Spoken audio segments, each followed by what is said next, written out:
अथ मंत्रपाठः।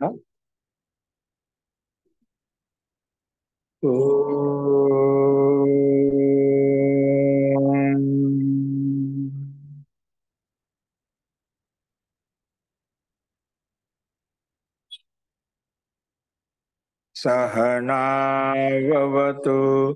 सहनौ भुनक्तु सह वीर्यं करवावहै तेजस्विनावधीतमस्तु मा विद्विषावहै। ओम शांति शांति शांति।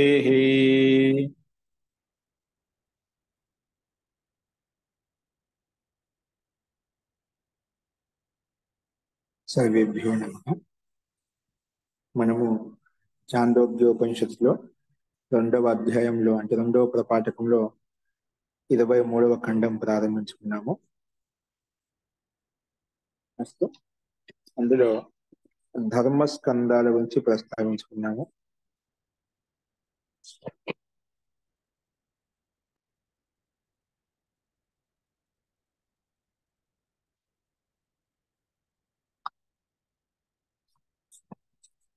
అస్తు తయో ధర్మస్కందాః యజ్ఞో అధ్యయనం దానం. యజ్ఞము అధ్యయనము దానము ఈ ప్రథమ స్కందం అని చెప్పుకున్నాం. ఈ గృహస్థు యొక్క 3 ధర్మాలు ఖచ్చితంగా అనివార్యంగా ఇవి ఆచరించాలి. యజ్ఞం చేయాలి, అధ్యయనం చేయాలి, దానం చేయడం అనేది ఇది ఒక ధర్మం. అంటే 3 ధర్మాల్లో ఒక ధర్మం ఇది. ప్రథమ తపః ఏవ ద్వితీయో. అలాగే ద్వంద్వాలను సహించుకుంటూ తపస్సు చేయడం ఏదైతే ఉందో దాన్ని రెండవ స్కందంగా చెప్పుకున్నాము. అంటే అన్ని రకాల తపస్సు అంటే అన్ని రకాల కర్మలు చేయడం, ఆ ద్వంద్వాలను సహించుకోవడం అనేది ఇవన్నీ కూడా తపస్సు కింద మనం చెప్పుకున్నాము. ఏ స్థితిలో సమభావంలో ఉండు ఆ తపశ్చరణ చేయాలనేది ఇది తపశ్చరణ అనేది మనం వానప్రస్థలో చూస్తుంటాం. అలాగే బ్రహ్మచారి ఆచార్య కులవాసి తృతీయ. ఆచార్య కులంలో ఉంటూ బ్రహ్మచరి ఆ గురువు యొక్క ఆజ్ఞానుసారంగా నియమానుసారంగా అక్కడ ఉంటూ సంయమపూర్వకంగా అక్కడ అన్ని సుఖాలను త్యాగం చేస్తూ అక్కడ తపశ్చరణం ఏదైతే ఉందో బ్రహ్మచర్యపూర్వకమైనటువంటి నియమావళి ఏదైతే ఉందో అక్కడ ఆ రకంగా తపస్సు చేస్తూ ఉంటాడు. ఇది ఆ బ్రహ్మచారి యొక్క ఒక ధర్మము. అది ధర్మస్కందాలు ఇది 3వ అవస్థ అని చెప్పుకున్నాము. అందుకే బ్రహ్మచారి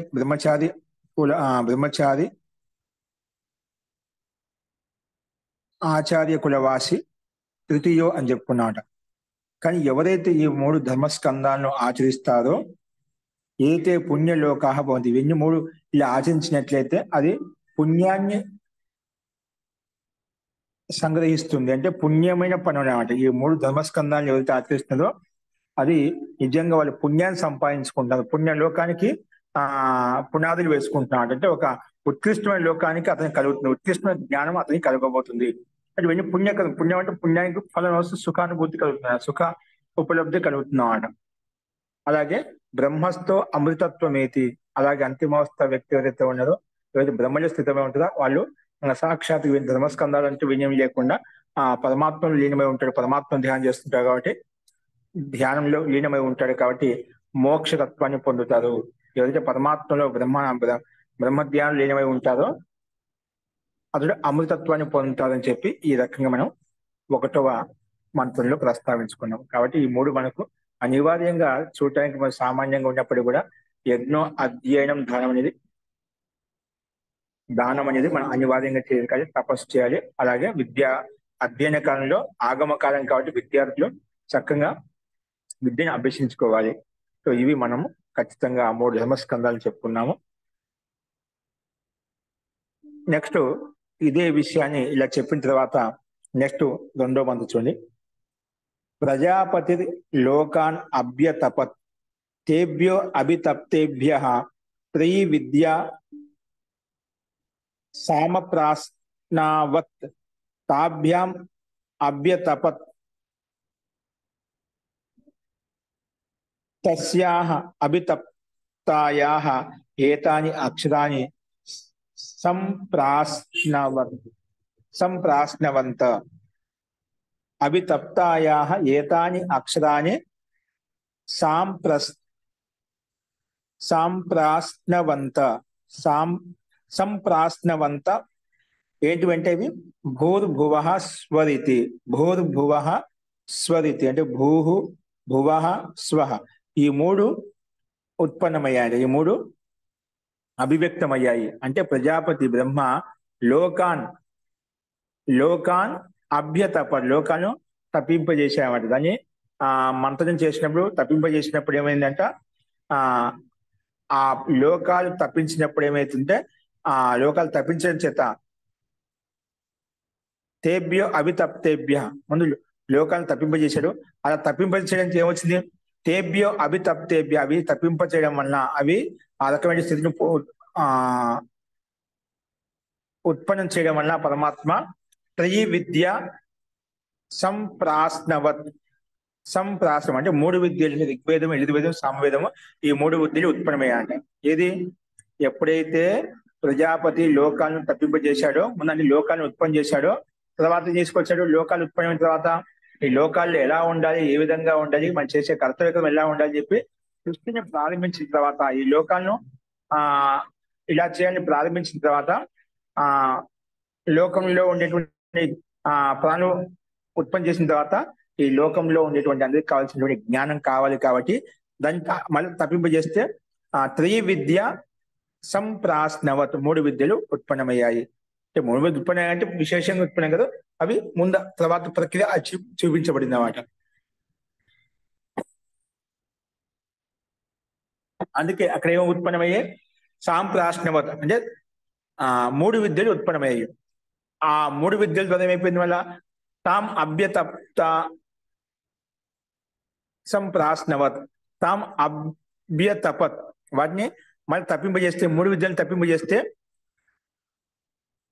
తస్యాహ అభితప్తాయ ఆ మూడు విద్యలను బాగా మంత్రం చేయడం ద్వారా తపస్సు చేయడం ద్వారా వాటి ద్వారా ఏతాని అక్షరాన్ని సంప్రాస్నవంత అంటే ఈ మూడు అక్షరాలు ఉత్పన్నాయి అంటే వ్యాహృతులు అంటే మూడు వ్యాహృతులు అని చెప్తాను కదా ఈ మూడు వ్యాహృతులు అంటే భూహు భూలోకము భువలోకము స్వర్లోకము ఈ మూడు లోకాలు ఉత్పన్నమయ్యాయి అంటే ఈ మూడు అక్షరాలు ఉత్పన్నమయ్యాయి విశేషంగా లోకాలను తప్పింపజేస్తే ముందుగా ఈ మూడు ఉత్పన్నమయ్యాయి అని చెప్పి ఇక్కడ ఈ రకంగా ఈ మంత్రంలో ప్రస్తావించబడింది అంటే ప్రజాపతి लोगों को उद्देश्य से ध्यान रूप तप किया ప్రజాపతి బ్రహ్మ లోకాలను ఉత్పన్నం చేయాలి లోకాలను సృష్టించాలి లోకాలను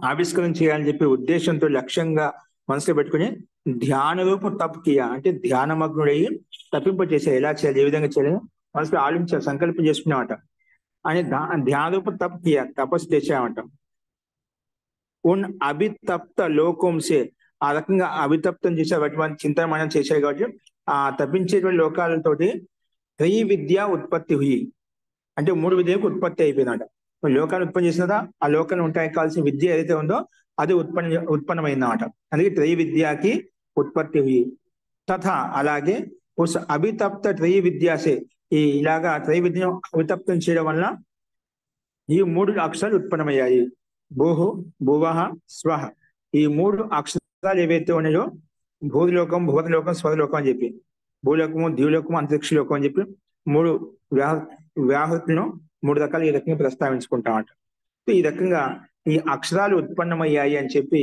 ఈ రెండో మంత్రంలో ప్రస్తావించబడింది ఇక్కడ ఈ పుస్తకంలో ఇక్కడ భూహ అంటే ఏమిటంటే భువః స్వహ మూడు వ్యాహృతులు రూపం ఇచ్చారు అవి ఎందుకు ఇక్కడ చెప్పబడ్డాయంటే ఇక్కడ మనకు భూహు అంటే సత్తా ఇక్కడ దానికి ఎదకని చెప్పాడు భూ అంటే అస్థి ఉంది భువః అంటే భాతి ప్రకాశిస్తుంది స్వహ అంటే ప్రీతి ఈ రకం ప్రస్తావించాను అస్థి భాతి ప్రీతి ఓకేనా అస్థి అంటే ముందు సత్తా ఉంది ఈ వస్తువుకి ఈ పదార్థానికి కర్మకు ఒక సత్తా ఉంది అని తెలుసుకోవడం అన్నమాట అలాగే భాతిని ప్రకాశిస్తుంది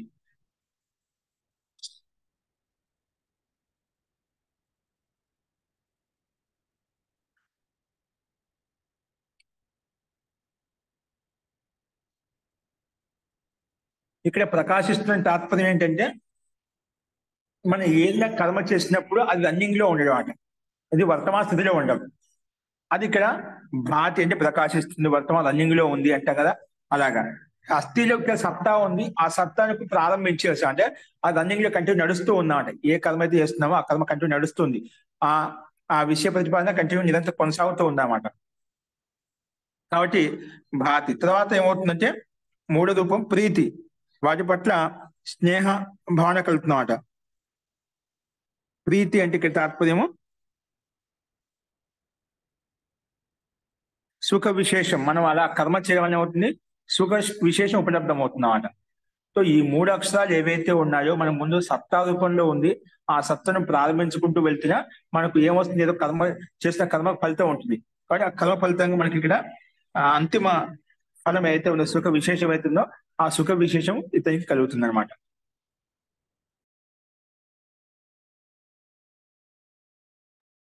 కాబట్టి ఈ సుఖ విశేషం అందుకే ఈ మూడు లోకాలను భూ అంటే వస్తు ద్రవ్యాత్మకమైనటువంటి సంకల్పావస్థ తీసుకోవచ్చు, లేదా వస్తు యొక్క సత్తా తీసుకోవచ్చు.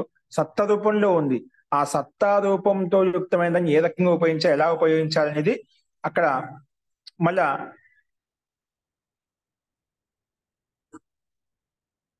దాన్ని ఎలా ముందు తీసుకెళ్తేనా అది మనకు భాతి రూపంలో ఉందన్నమాట. అంటే సంకల్పబద్ధంగా ఉండేది మళ్ళీ అది రన్నింగ్ లో అంటే కంటిన్యూ చేస్తూ ఉన్నమాట. అలా చేసే ప్రక్రియ ఏదైతే ఉందో దాన్ని మనం భాతి శబ్దంతో ప్రస్తావించుకున్నామట. అంటే నిరంతరం కొనసాగుతూ ఉందంట, ఆగడం లేదన్నమాట.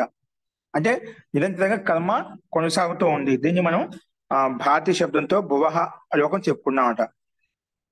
అలాగే ప్రీతి అంటే సుఖ విశేషం, అంటే స్వ వల్ల ఇలా మనం ముందు సంకల్పించిన తర్వాత సంకల్పించిన అనుగుణంగా కర్మ చేసాం, ఆ కర్మ చేయడం మనకు తగిన ఫలప్రాప్తి ఏదైతే ఉందో దాన్ని సుఖం అంటాం, దాన్ని ప్రీతి అంటాం. దాన్ని ప్రీతి అనేది ఫలప్రాప్తి ఏదైతే ఉందో దాన్ని ప్రీతి శబ్దం కింద చెప్పుకుంటాం. అందుకే అస్థి భాతి ప్రీతి అని చెప్పుకుని ఇక్కడ అంటే భూహు భువహ స్వహ. భువ అంటే మనకు అస్తిత్వం, భువహ అంటే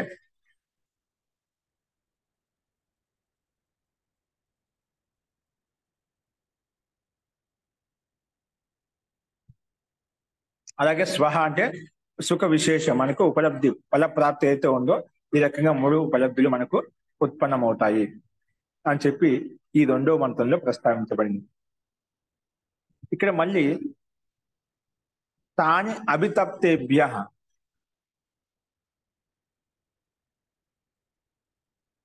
తాని అంటే ఈ మూడు లోకాలు ఏవైతే ఉన్నాయో తాని అభితప్తేభ్య మనకేముంది, ఈ మూడు అక్షరాలు ఉత్పన్నమయ్యాయి భూహు భువహ స్వహ అని చెప్పి. తాని అభితప్తేభ్యో అభితేభ్య వాని మూడు లోకాలను కూడా మూడు అక్షరాలు తప్పింపజేసామట. ఈ మూడు అక్షరాలు తప్పింపజేస్తే వస్తుంది ఓంకార. అభితప్తేభ్య తాని అభితప్తేభ్య వాటిని కూడా తప్పింపజేస్తే ఈ మూడు అక్షరాలను అభితప్తేభ్య అభితప్తం చేయడం వలన ఓంకార ఓంకారం వచ్చిందన్నమాట. ఏమొచ్చింది, వీటి తప్పిస్తే ముందుగా ఏమొచ్చింది ఓంకార వచ్చిందన్నమాట. సంప్రాశ్నవత్ ఓంకార సంప్రాశ్నవత్ తద్యత శంకునా సర్వాణి పాణిని, శంకునా సర్వాణి పర్ణాని, శంకునా సర్వాణి పర్ణాని సంత్రినాని అన్య అన్య ఏవం ఓంకారేణ అన్య ఏవం ఓంకారేణ సర్వాః వాక్ సంత్రిన వాక్ సంత్రిన ఓంకారః ఏవ ఇదం సర్వం ఓంకారః ఏవ ఇదం సర్వం. అంటే దాన్ని మూడు సార్లు చెప్పాడు. వాక్త్రినం ఓంకారః ఏవ వేద, సర్వం ఓంకారః ఏవ వేద సర్వం అని చెప్పి ఈ సమాప్తిక సూచకము ఈ ఖండానికి. అందుకే రెండు సార్లు సర్వం ఓంకారః ఏవ సర్వం ఓంకారః ఏవ ఇది ధ్యాతవ్యం. అంటే ఈ మూడు కూడా ఏవైతే చెప్పుకున్నామో మనం మూడు అక్షరాలు ఉత్పన్నమని చెప్పుకున్నాం, ఆ మూడు అక్షరాలు అభితప్తం చేస్తే ఓంకారం వచ్చేసింది. ఈ రకంగా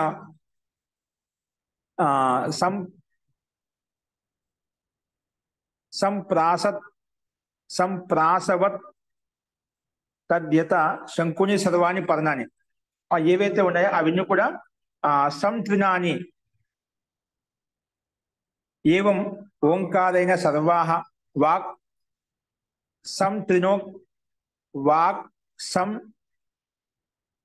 త్రిన ఓంకార ఏవ సర్వం ఓంకార ఏవ అని చెప్పి ఈ రకంగా మనకు ఈ మంత్రంలో అంటే ఉన్న అక్షరం యొక్క ఆలోచనకి ఈ అక్షరాలను మనం కూడా మళ్ళా విచారించినప్పుడు సూక్ష్మంగా భావగర్భ్యంగా విచారించినప్పుడు వీటిని అవితప్తం చేసినప్పుడు తప్పమంటే ఏదో బట్టీలు పెట్టి కాల్సిన బట్టీలు పెట్టి మనం ఏదో కాలుస్తూ ఉంటాం కదా, అలా అవితప్తం చేయడం కాదు, లేదా మంత్రం చేయడం కాదు. కాకపోతే వాటి విషయం మీద సూక్ష్మంగా అధ్యయనం చేయడం, సూక్ష్మంగా విచారించడం, సూక్ష్మంగా ఆత్మావలోకం చేయడం అన్నమాట. దాన్ని ఇక్కడ అవితప్తం అని చెప్తామంట. అందుకే ఉన్న అక్షరం యొక్క ఆలోచనకి బాగా విచారించాలి. ఈ మూడు అక్షరాలు భూహు భువః స్వహ ఈ మూడు లోకాలు ప్రతీకాత్మం చెప్పాము. కాబట్టి ఈ మూడు విషయాల్లో విశేషంగా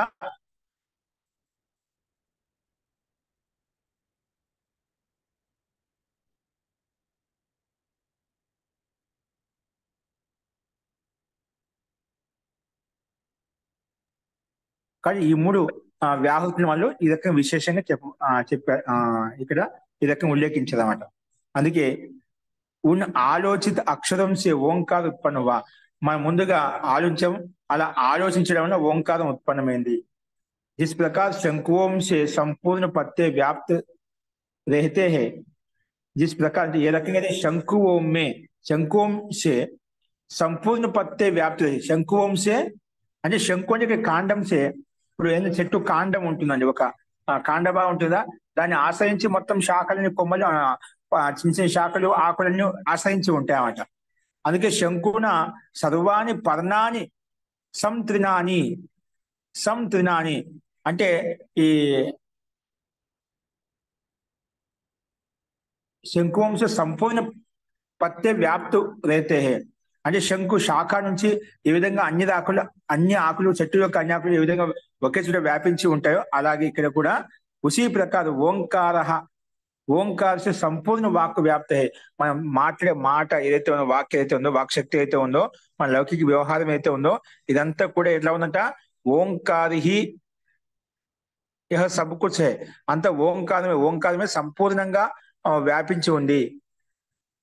ఓంకారము సంపూర్ణంగా వ్యాపించి అంటే ఓంకారం ఈ అక్షరాలు ఏవైతే ఉన్న మూడు ఇవి కూడా ఓంకారం వ్యాపించి ఉన్నాయి. అందుకే ఓంకారసే సంపూర్ణ వాక్ వ్యాప్తి హై, ఓంకార హి యహ సబ్ కుచ్ హై, అందుకే ఓంకారం అన్ని కూడా, అందుకే ఓంకార హి యహ సబ్ కుచ్ హై, అందుకే ఓంకారమే అన్ని కూడా అని చెప్పి ఆ రకంగా పైన చెప్పిన విధంగా దాన్ని ఆదరణ చేసుకుంటే ఇక్కడ ఈ రకంగా మనం తీసుకున్నామన్నమాట.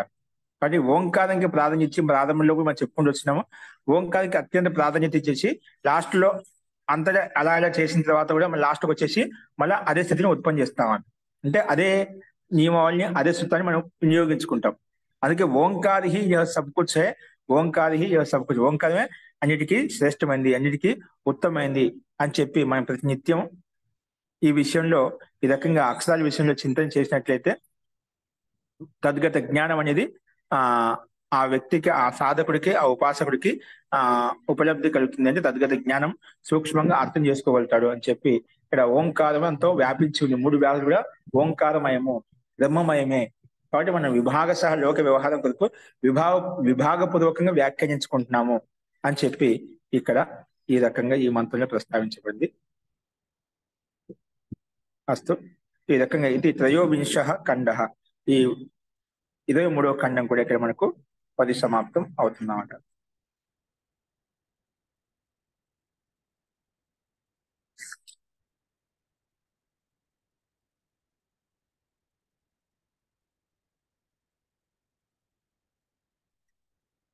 ఇక్కడ కూడా ఏమిచ్చారంటే ఈ మూడు వ్యాధులను తప్పింపజేసినప్పుడు ఓంకారమే అనేది శబ్దమే ధ్వని వినిపిస్తుంది అన్నమాట. ఏ రకంగా అయితే చెట్టు యొక్క ఉదాహరణ ఒక కొమ్మను శాఖను ఏ విధంగా ఆకుల్ని ఆశ్రయించి ఉంటాయో అలాగే ఈ ఓంకారాన్ని ఇవన్నీ వ్యాహృతులు కూడా ఆశ్రయించి ఉన్నాయి, అందులో విలీనమవుతాయి, అందులో దాంట్లో అభివ్యక్తమవుతాయి.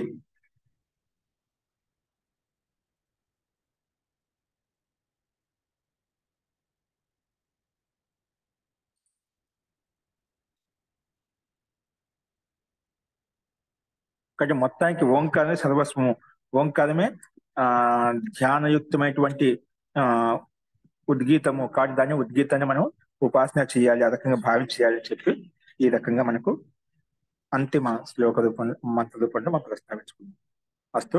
కాబట్టి మొత్తానికి లాస్ట్కి వచ్చేసి ఓంకారం మనం ఏం చేసినా అంతా ఓంకారంతో యుక్తమే. ఓంకారంతో అంటే ఓంకారంతో యుక్తమైంది కాబట్టి దాన్ని అలాగే తీసుకొని మనం విచారించి మనము ఆ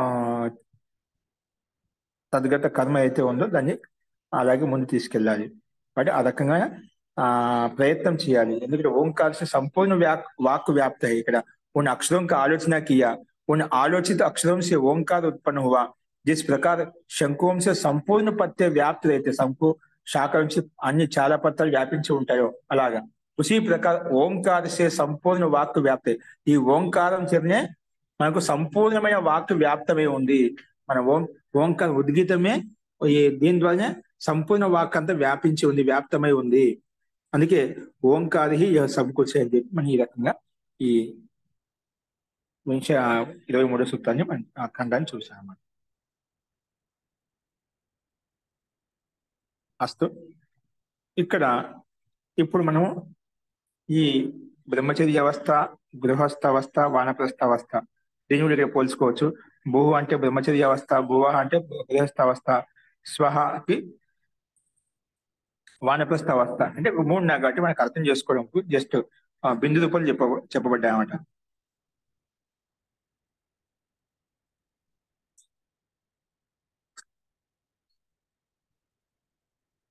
కాబట్టి మనం ఏ పని చేసినా ఈ మూడును మనం గమనించి అస్థి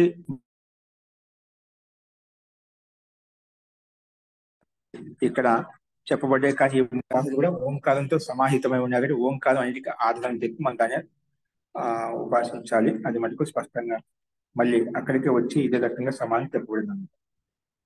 అస్తు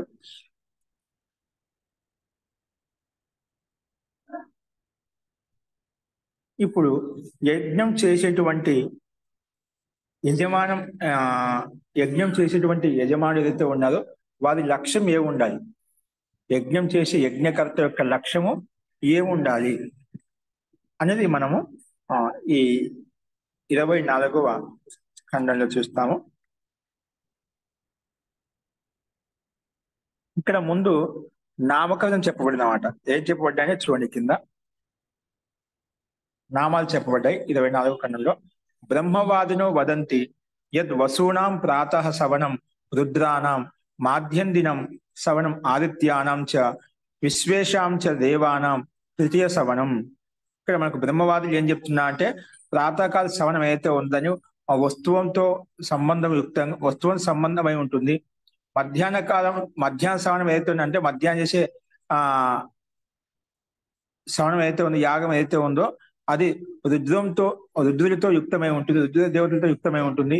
అలాగే తృతీయ సవనం ఎప్పుడవుతుందంటే ఆదిత్య అది విశ్వే దేవంక అంటే దేవతల యొక్క సవనం అంట. దేవతలకు అక్కడ దేవతలను ఆహ్వానించబడుతున్నమాట, దేవతలకు సంబంధించి సవనం ఉంటున్నమాట. అందుకే ఈ రకంగా ఈ దేవతలు బ్రహ్మవాది వేత్తలు ఎవరైతే ఉన్నారో జీవనం ఒక యజ్ఞం లాంటిది. ఈ జీవనమే, ఈ సంసారమే ఒక యజ్ఞమయము, ఈ జీవనం ఒక యజ్ఞమయం. కాబట్టి ఈ జీవనాన్ని మనం ఆ ప్రభాత వేళ బ్రహ్మముహూర్తంలో అంటే మనకు ఆ జీవనం యొక్క ప్రారంభిక కాలావస్థలో బ్రహ్మచర్యపూర్వకంగా జీవనం వ్యతిత్ చేసేటువంటి ప్రక్రియ ఏదైతే ఉందో ఇక్కడ వసు అవస్థ అని చెప్పుకున్నాము. వసు రూపం చెప్పబడిందన్నమాట.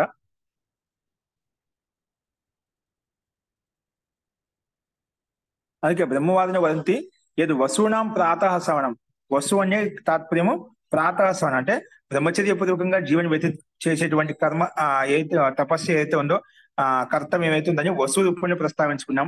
అలాగే ఈ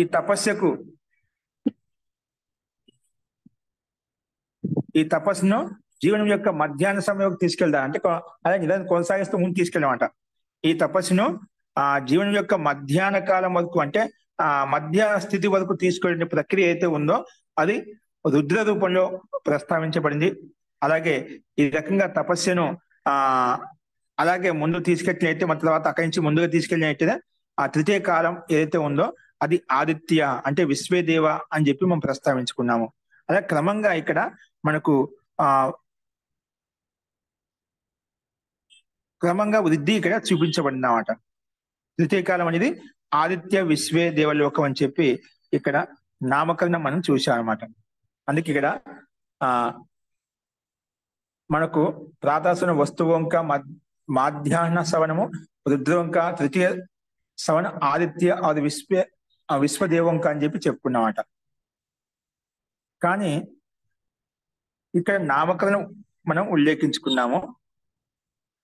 అలాగే క్వ తరిహి యజమానస్య లోక ఇది స యస్తం నా విద్యాత్ కథం కుర్యాత్ అథ విద్వాన్ కుర్యాత్.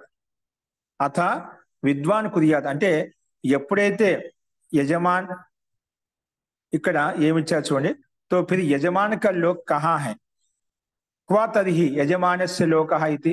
యజమానస్య లోకం ఎక్కడ ఉంటుంది, క్వ అంటే ఎక్కడ అని చెప్పి మనకు మొన్నడు అక్కడ ప్రయోగించాం క్వ శబ్దాన్ని, ఇది అవ్యయపరమాణం.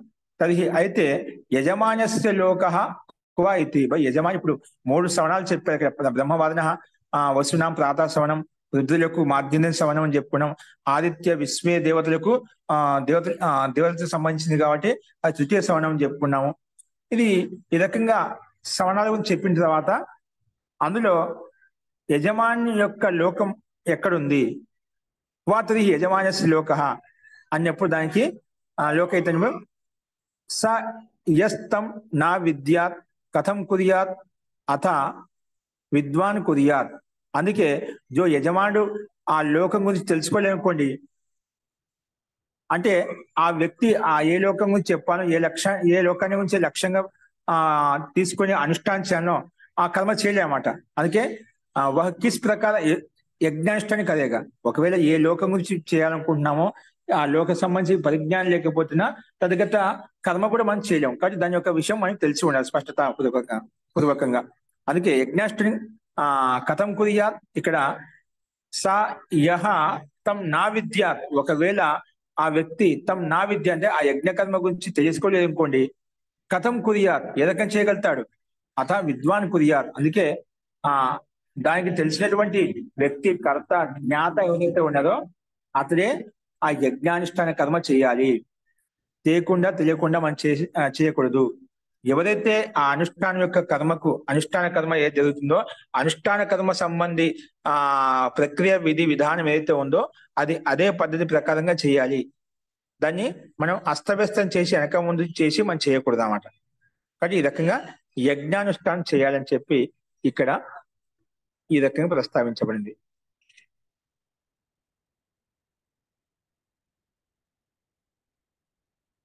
ఇక్కడ ఇంకొక శబ్దం మీకు సందర్భాన్ని బట్టి చెప్తున్నాను. మనకు యజ్ఞము అని అంటున్నా, హవనం అంటాం. యజ్ఞానికి హవనానికి తేడా ఏమిటి? యజ్ఞం శబ్దం వచ్చింది, యజ్ఞ శబ్దం వచ్చింది అన్నమాట. ఓకేనా? అంటే సవనం అన్నారు కదా మహోదయ, సవనం నేనే సవనం ఉంది. నేను విషయం సందర్భం బట్టి ఇంకో విషయం చెప్తాను. ఇక సవనం శబ్దం వచ్చింది మనకు. ఓకేనా? ఏమవుతున్నా అంటే యజ్ఞానికి హవనానికి మధ్య తేడా ఏమిటి? యజ్ఞానికి మరియు హవనానికి మధ్య తేడా ఏమిటి? హవనం అంటే పితృదేవతలకు ఇచ్చేదా మహోదయ, యజ్ఞం అంటే దేవతలకు ఇచ్చేదా? అలా కాదు, ఇంకేమైనా చెప్పగలుగుతుందా? మీది విన్నే ప్రణవముని ముని గారు. యజ్ఞము అంటే బ్రహ్మయజ్ఞము ప్రాతకాలంలో చేసేటువంటిది. హవనము దేవయజ్ఞము. దేవయజ్ఞము అంటే అనంత విశ్వాన్ని పాలిస్తున్నటువంటి పరమాత్మ గురించి చేసేటువంటిది. ఇది భేదం ఆచార్య.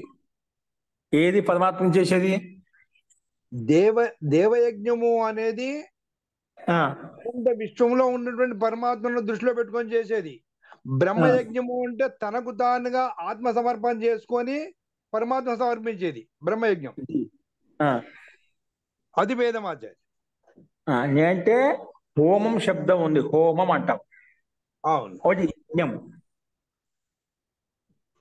హోమం శబ్దం ఉంది, సందర్భం బట్టి నాకు గుర్తుకొచ్చి చెప్తున్నాను ఇప్పుడు ఇక. ఓకేనా? యజ్ఞము అంటే అంటే ఎవరి ద్వారా తెలియబడుతోందో. ఒక్క నిమిషం సత్యవతి కాదండి. నేను ముందు అదే ప్రశ్న వచ్చిందన్నమాట. ఇక్కడ యజ్ఞ శబ్దం ఉందో ఒకటి, హవన శబ్దం ఇక్కడ లేదన్నమాట. ఈ సందర్భంలో చెప్తున్నాను, యజ్ఞానికి హవనానికి మధ్య తేడా ఏమిటి, యజ్ఞం అంటే ఏమిటి, హవనం అంటే ఏం తీసుకోవాలి, ఎవరికి తెలిస్తే చెప్పండి. దాంట్లో లేదు. అగ్నిలో ఆహుతి మహోదయ హవనం అంటే. అగ్నిలో చేసే ఆహుతి, అగ్నిలో మనం చేసే ఆహుతి కదా హవనం. మరి యజ్ఞం అంటే యజ్ఞంలో అగ్ని చేయమా? అది రెండు యజ్ఞంలో కూడా ఒకటే కదండి, రెండు ఒకటే, ఆ? రెండు ఒకటే. యజ్ఞం కూడా యజ్ఞం మహోదయ. రెండు ఒకటేనా? మహోదయ మహోదయ ఆ. హవనము అంటే హోమం చేయటం మహోదయ. యజ్ఞము అంటే మనం చేసేటటువంటి ప్రతి పని యజ్ఞమయముగా చేయటం మహోదయ. ఏ పని చేసినా యజ్ఞముగా సమానము అవుతుంది కదా. అంటే దాదాపు కొంచెం ఏదో ఒక కొత్త రకమైన భిన్నంగా చెప్పారు మీరు. అంటే దీంట్లో యజ్ఞం అనేది సరే మనం చేసి ఇప్పుడు చెప్పుకున్నాం ఒక జీవన రూపి మన జీవన విధానం అయితే అది కూడా ఒక యజ్ఞమయం. అంటే ఏ కర్మ చేసినా యజ్ఞ స్వరూపం. అంటే యజ్ఞం నిరంతరం కొనసాగుతూ ఉంటుంది అన్నమాట. యజ్ఞం అనేది కొనసాగుతూ ఉంటుంది, అది సృష్టికి నిరంతరం అప్పుడు దాన్ని కొనసాగుతుంది, పరివర్తించుతూ ఉంటుంది. మహోదయ కానీ మనం సరే చేసే అది ప్రతి అది పని సమాసం. హవనమయము అని చెప్పాం కదా మహోదయ. యజ్ఞమయము అని చెప్పుకుంటాం కదా మహోదయ. అట్లా అది కూడా కాదు, అంటే యజ్ఞమయం చెప్పుకోవచ్చు. కానీ ఇక్కడ మనకు అది ఒక మళ్ళీ కొంచెం భిన్నమైన వార్త అవుతుంది. మనం యజ్ఞమయ జీవనం యజ్ఞమయం అంటాం, హోమయం అని చెప్పి యజ్ఞమయం అంటాం. కానీ యజ్ఞానికి హోమానికి తేడా ఏమిటి అంటే తాత్పర్యం చూడండి, ఏం లేదు, రెండు ఒకటి కాదు ఇవి. అంటే మన ఎలా ఉంటుందంటే ఇప్పుడు ఆ యజ్ఞం అది ఒక సామాన్య శబ్దం, అన్ని యజ్ఞాలే. చాలా యజ్ఞం అంటే సామాన్య శబ్దం, యజ్ఞం చేయాలంటే ఆ యజ్ఞాల్లో ప్రకారాలు. అంటే ఇప్పుడు హోమం అనేది ఒక ప్రకారం, అంటే ఒక కామనాన్ని దృష్టిలో పెట్టుకొని నిత్య కర్మలో ఒక భాగం అన్నమాట. ఈ కర్మ చేయాలి, ఈ సందర్భంలో ఈ విశేష కర్మ చేయాలి, అమావాస్యలో ఈ విశేష కర్మ చేయాలి. ఓకేనా? ఇప్పుడు ఆటలు అంటాం, ఏమంటాం? క్రీడలు అంటాం, అంటే ఆటలు అంటాం. ఆటలు అంటే అన్ని వచ్చేసాయి అన్నమాట. దాంట్లో ఈ ఆట అని చెప్పేది కాదు. యజ్ఞం అంటే అన్ని యజ్ఞాలు వచ్చేసాయి. అక్కడ పుత్రేష్ఠ యజ్ఞం వచ్చేసింది, వరిశ్రేష్ఠ యజ్ఞం వచ్చేసింది. ఇప్పుడు మనం మనకు స్వామి దయానంద సరస్వతి చెప్తుందా, అగ్నిహోత్రం మొదలుకొని అశ్వమేధ పర్యంతం ఏవైతే యజ్ఞాలు ఉన్నాయో అవన్నీ కూడా యజ్ఞాలు అంటామన్నమాట. యజ్ఞం ఒక సామాన్య స్థూల సంధ్య అనమాట. అందులో ఒక్కొక్క ప్రకారం ఏవైతే ఉన్నాయో వాటిని హోమాలు అంటామన్నమాట. అంటే ఆ రకంగా, అంటే హోమం అంటే ఇప్పుడు మనం నిత్యంగా చేసేది హోమం అని చెప్పాం, నిత్యం చేసే కర్మను హోమం అని చెప్పాం. అది విశేషంగా చేసే పుత్రేష్ఠ యజ్ఞం అంటాం అక్కడ, లేదా వరిశ్రేష్ఠ యజ్ఞం అంటాం, లేదా రాజ్యకామనతో యుక్తమైన యజ్ఞం అంటాం అన్నమాట. అవన్నీ దాంట్లో భాగాలు అన్నమాట. ఇప్పుడు అర్థం అది దీనికి తేడా ఉంది. ఓకేనా? దీనికి ఇంకా రకం చెప్తా అంటే సైన్స్ కి ఫిజిక్స్ కి తేడా ఉందా? ఉందండి, ఉందండి. ఏంటి తేడా ఉంది? సైన్స్ అంటే సంపూర్ణం, ఫిజిక్స్ అంటే ఒక భాగం. తేడా అంటే ఇదొక దాంట్లో ఒక భాగం అని. ఓకేనా? సైన్స్ అనేది ఒక సైన్సే, ఇదంతా ఫిజిక్స్ కూడా ఒక సైన్సే, అది వేరేం కాదు. దాంట్లో ఒక పార్ట్, ఒక భాగం, ఒక విభాగం. అంటే ఇప్పుడు గీతలో యజ్ఞం అంటే 1008 ఉన్నాయని అని చెప్పాడు మహోదయ. 1008 భాగాల యజ్ఞం చాలా ఉన్నాయి. ఇంకా గీతలో చెప్పింది ఒకటి కాదు. మనకు మహాభారతంలో ఈ నామాలు చాలా చూసాము, చాలా రకాల పేర్లు వస్తుంటే ఇప్పుడు చెప్పిన అగ్నిహోత్రం నుంచి మొదలుకొని అశ్వమేధ పర్యంతం, దాంట్లో కొన్ని మాత్రం తెలుసు. ఇక్కడ ఉపనిషత్తులో కొన్ని సందర్భాలు దీంట్లో వస్తుంది అనుకుంటాను. ఇక్కడ మనం చెప్తేదా రాజ్య కామన కొరకు, ఆత్మ కామన కొరకు, స్వర్గ కామన కొరకు, అలాగా ప్రత్యేక యజ్ఞాలు చేసే కామనతో యుక్తమై కామనాన్ని సిద్ధింపజేసుకోవడం యజ్ఞయాగాలు చేస్తామన్నమాట. ఓకేనా? ఇప్పుడు మళ్ళీ దీంట్లో యాగ శబ్దం వచ్చింది. ఓకేనా? యాగం అంటే ఏమిటంటే అది దీర్ఘంగా నడిచేటు యాగాలు అన్నమాట. అంటే ఎక్కువ రోజులు, నెల కావచ్చు, మాసం, 3 నెలలు కావచ్చు, 6 నెలలు కావచ్చు, లేదా దాంట్లో రోజులు కావచ్చు, అని యాగాలు అంటామట. ఇదంతా కొనసాగుతుంది, ఎక్కువ రోజులు కొనసాగుతుంటాయి అన్నమాట. అవునండి. అంటే యజ్ఞంలో హవనం ఒక భాగం అని చెప్పుకోవచ్చు. నడిచేది కూడా ఉన్నాయన్నమాట. ఓకేనా? అలా దీర్ఘకాలం నడిచే యాగాల కింద చెప్పుకుంటామన్నమాట. ఇప్పుడు సామాన్యంగా హోమం అనే ఒక ప్రకారం, నిత్య కర్మలో ఒక భాగం, అది నిత్యంగా చేసే కర్మను హోమం అంటాము. అలాగే మనం ఒక కర్మ విశేషాన్ని బట్టి దానికి ఆ పేరు చెప్పుకుంటూ వెళ్తామట. అంటే ఇప్పుడు ఆటలు అని చెప్పాము, ఆట అనేది ఒక పేరు. ఆటల్లోకి మనం క్రికెట్ ఆడతాము, కబడ్డీ ఆడతాం, ఖోఖో ఆడతాం, వాలీబాల్ ఆడతాం, ఫుట్బాల్ ఆడతాం. ఇవన్నీ ఆ పేర్ల తగ్గట్టుగా మనం చెప్పుకుంటూ పోతాం. ఇవన్నీ ఆటలే, అలాగే ఇవన్నీ యజ్ఞాలే. యజ్ఞాల్లో ఇవి ఒక భాగాలు అన్నమాట, విభాగాలు అనమాట. అలాగనే హోమంలో ఒక తీసుకోవాలి. దానికి ఈ రకంగా మనం వ్యాఖ్యం చేసుకోవాలి. ఓకేనా? ఓ మహోదయ, ఉమ్. ఇప్పుడు హవనం అన్నప్పుడు ఒక ప్రత్యేక ఒక దాని గురించి చెప్పడం మన ప్రత్యేక నిత్య కర్మ ఇది. హోమం అంటే నిత్యంగా చేసే కర్మ అనేది. నిత్యకరం. ఓకే, ఓకే, అర్థమైంది ఆచార్య. యజ్ఞం అంటే సంపూర్ణంగా వచ్చేటువంటిది. మొత్తం సంపూర్ణ యజ్ఞం అంటే అగ్నిహోత్రం నుంచి వరకు అశ్వమేధ పదంగా యజ్ఞాలు మొత్తం అవన్నీ. అవి ఓకే, యజ్ఞాలు ఏంటివి అంటే ఇవి చెప్తే పుత్రశ్రేష్ఠ యజ్ఞము, వరశ్రేష్ఠ యజ్ఞము, రాజ్యకామన, రాజసూయ యాగము, అలాగా పుత్ర యాగము, అశ్వమేధ యాగము, దర్శేష్ఠ యాగము, అశ్వమేధ యాగము. పౌర్ణమాశ్రేష్ఠ యాగము, అలాగా మనం విశేషంగా మనం కలుపుకుంటూ పోతామట. ఓకే, ఓకేనా? అంటే ఇప్పుడు ఓకే. యజ్ఞం అనేది సంపూర్ణ ప్రయోగం, హవనం అనేది ఒక ప్రత్యేక క్రియ అని తీసుకోవచ్చు మహోదయ. అందులో ఒక క్రియ ఒక అని భాగం అంటే దాంట్లో విశేష కర్మ, అందులో ఒక విశేష కర్మ, ప్రత్యేక కర్మకు విశేష కర్మ. మనం ఏదైతే ఉందో ఆ పేరుతో మనం చెప్పుకుంటాం అండి. వస్తు మహోదయ. మహోదయ, పొద్దున్న నుంచి రాత్రి వరకు చేసేదాన్ని యజ్ఞమయముగా చేసుకోవాలి మహోదయ. హోమం వచ్చేసి అది ఒక భాగముగా అదొక పార్ట్ లాగా అదొకటి చేసేస్తాం అన్నమాట. ఉదయం నుంచి రాత్రి వరకు చేసే వాటిలో అది కూడా ఒక పార్ట్ మహోదయ, అంతే. అలా తీసుకోవచ్చు అంటే దాన్ని మేము ఒకే చెప్పాలనుకుంటే మనం ఉదయం సాయంత్రం ఏదో కర్మలు చేస్తాం, ఏదో ఒక పని చేస్తాం. అవును మహోదయ. ఇందులో విశేష కర్మ అయితే ఉందో, ఇప్పుడు అందరూ పని చేస్తున్నారు, ప్రతి ఒక్కరే ఉదయాన్నే వాళ్ళ కర్తవ్య కర్మలు చేయడానికి వాళ్ళ వృత్తిపరంగా వెళ్తూ ఉంటారు. పోయి విద్యా అధ్యయనం అంటే కొందరు చదువు చెప్తున్నారు, కొందరు వాళ్ళ ఇంకేదైనా వేరే కర్మ చేస్తున్నారు, కంప్యూటర్ వర్క్ చేస్తున్నారు, కొందరు ఇంకా భిన్నమైన పని చేస్తున్నారు. ఇవన్నీ భాగాలు, అన్ని పనులు భాగాలు. ఒకే రకం చేయాలా? అంటే మహోదయ, మామూలుగా చేసేటటువంటి పనులు మామూలు పనులు అవుతాయి. ప్రతిఫలాపేక్ష లేకుండా చాలా మందికి పనికొచ్చేటటువంటి పనులు చేస్తే అప్పుడు అది యజ్ఞమయ జీవితం అవుతుంది కదా. అట్లా అనుకోవాలి. అది మనకు భిన్నంగా వ్యాఖ్య చేసుకున్నాం. అది ఇక్కడ వర్తించదు. కేవలం హోమం అంటే ఏమిటి, యజ్ఞం అంటే ఏమిటి, దీని మధ్య తేడా ఏమిటంటే అది చెప్పుకోవాలి. ఇప్పుడు మనం చెప్పే వ్యాఖ్యని భిన్నమైన అర్థం ఇస్తామన్నా. ఇది కేవలము సింపుల్ గా ఏం చెప్పాను, ఆటలు అని చెప్పి అన్ని ఆటలే, దాంట్లో ఒక ఆట కబడ్డీ అని చెప్పి, క్రికెట్ అని చెప్పాను, హోమం. అందులో ఉదయం చేసిన నిత్య కర్మలో అది హోమం అని చెప్పాం. మన పుట్టిన యజ్ఞం అది భిన్నంగా ఉంటుంది.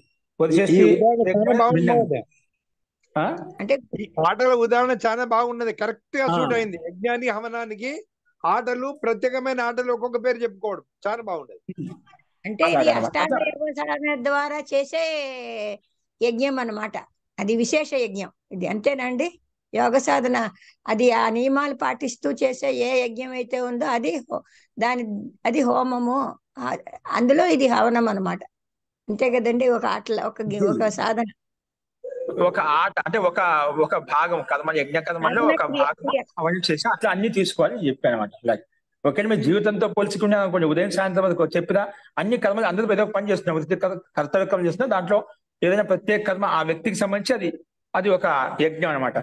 ఇతను యజ్ఞం చేస్తున్నా అండి, యజ్ఞ కర్మ చేస్తున్నాడు, ఒక భాగం ఆ వృత్తి కర్తవ్య కర్మ చేస్తున్నామంట.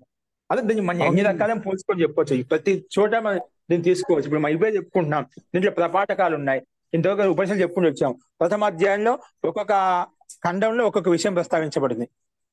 అన్ని అధ్యాయానికి మొత్తం వచ్చేసాయి.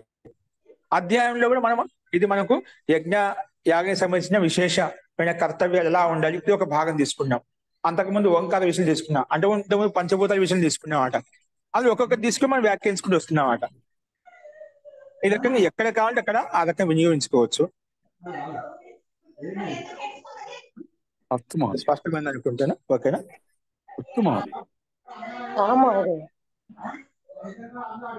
అర్థమైందండి. అంటే యజ్ఞాలు చాలా రకాలు ఉన్నాయని అర్థం.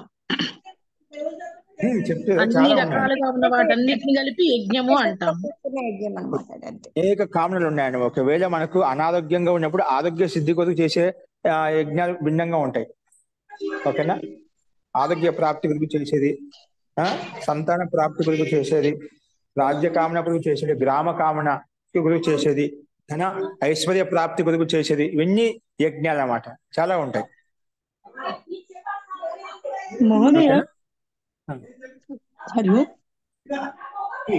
చెప్పండి.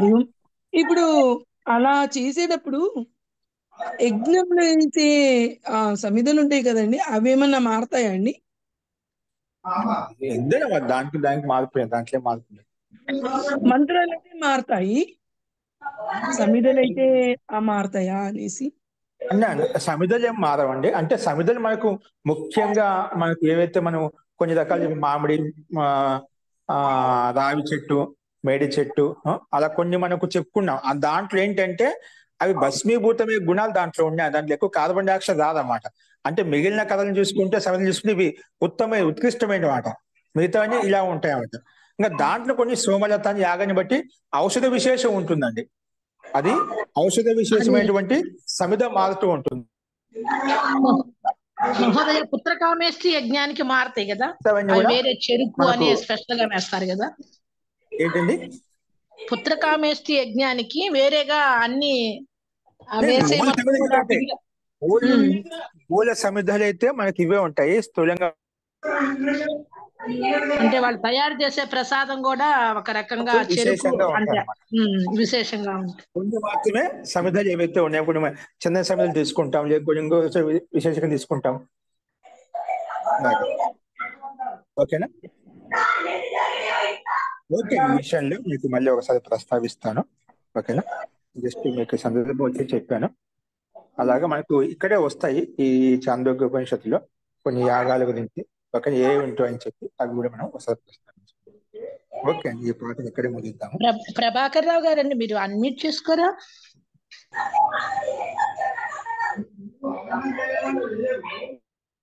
అస్తు. నెక్స్ట్ విషయాన్ని మనం రేపు తీసుకుందామండి, శాంతి పాఠన.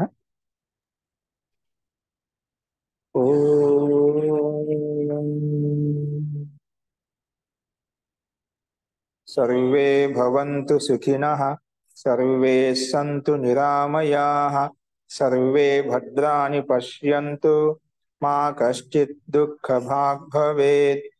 ఓం శాంతి శాంతి శాంతి.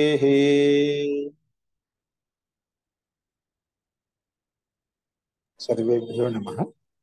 అందరికీ నమస్కారం అండి. నమస్తే మహోదయ.